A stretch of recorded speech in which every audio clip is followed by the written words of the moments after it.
जय हिंद साथियों, वंदे मातरम साथियों। साथियों, रात भर का है मेहमा अंधेरा, किसके रोके रुका है सवेरा।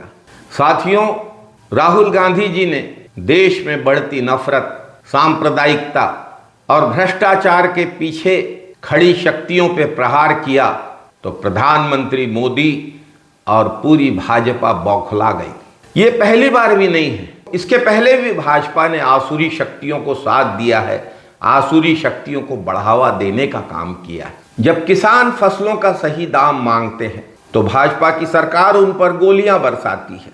ये गोलियों की बौछार आसुरी शक्तियां ही नहीं है तो और क्या है। जब युवा रोजगार मांगता है और उसकी नौकरी सरकारी घोटालों की वजह से नहीं मिल पाती तो युवाओं का नौकरी का अधिकार छीनने वाली शक्तियां आसुरी शक्ति नहीं है तो और क्या है। जब किसान को अपनी फसल के सही दाम के लिए, अपने हक के लिए, अपने अधिकार के लिए आंदोलन करना पड़ता है और 700 किसान उस आंदोलन में अपनी जान गंवा बैठते हैं तो ये किसान विरोधी शक्तियां आसुरी शक्तियां ही तो हैं। जब कोई बेटी अपने घर से निकलती है और कुलदीप सेंगर जैसा भाजपा का नेता उसके साथ बलात्कार करता है, न्याय मांगने वाले उसके पिता और पूरे परिवार की हत्या कर देता है, तो इसे संभव बनाने वाली शक्तियां, ऐसे व्यक्ति का साथ देने वाली शक्तियां आसुरी शक्तियां नहीं है तो और क्या है। जब सरकारी एजेंसियां और उनके अधिकारी इलेक्टोरल बॉन्ड के लिए पैसा वसूली के एजेंट बन जाते हैं तो उनको आसुरी शक्ति ही तो कहा जाएगा। जब सरकारी एजेंसियां ही व्यक्ति विशेष या दल विशेष को फायदा पहुंचाने के लिए देश का कानून तोड़ लें, अपने हाथ में कानून ले लें तो इनको आसुरी शक्ति नहीं कहा जाएगा तो और क्या कहा जाएगा।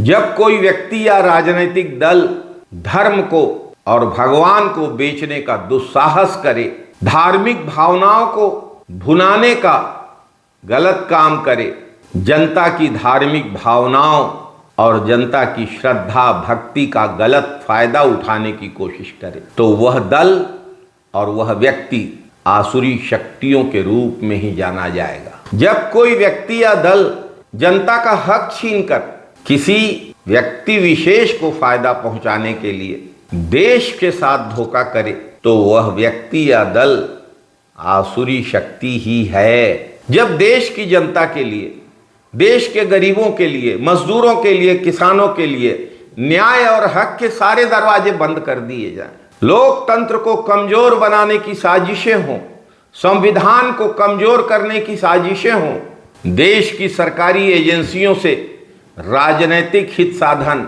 व्यक्तिगत हित साधन और आर्थिक हित साधन करवाए जाएं तो उन्हें आसुरी शक्ति ही तो कहा जाएगा।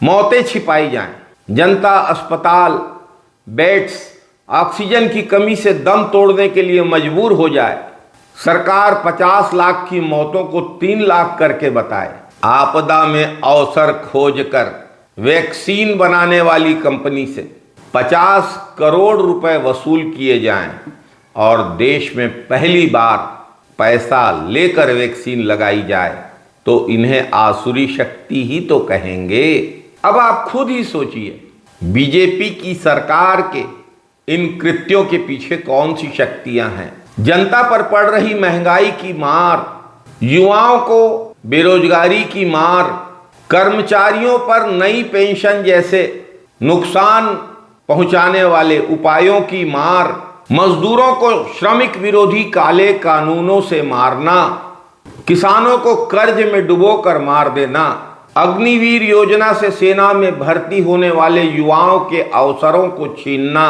जीएसटी की व्यापारियों पर मार, गरीबों पर नोटबंदी की मार, जुमलेबाजी से अर्थव्यवस्था पर मार, भाईचारे पर, आपसी सद्भाव पर नफरत की मार, भगवान को राजनैतिक मंच का एक पात्र बनाना, शहादत के नाम पर वोट मांगना, धर्म के नाम पर लोगों को लड़ाना।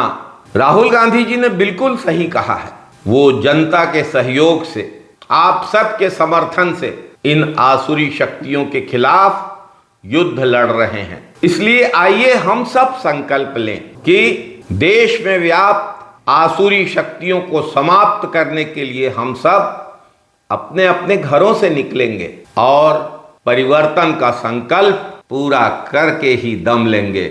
समर शेष है नहीं पाप का भागी, केवल व्याध जो तटस्थ हैं समय लिखेगा उनका भी अपराध। धन्यवाद साथियों, जय हिंद साथियों, वंदे मातरम साथियों।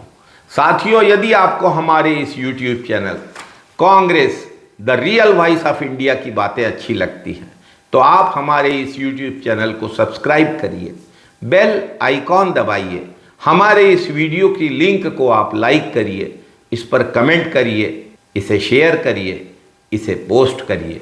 बहुत बहुत धन्यवाद।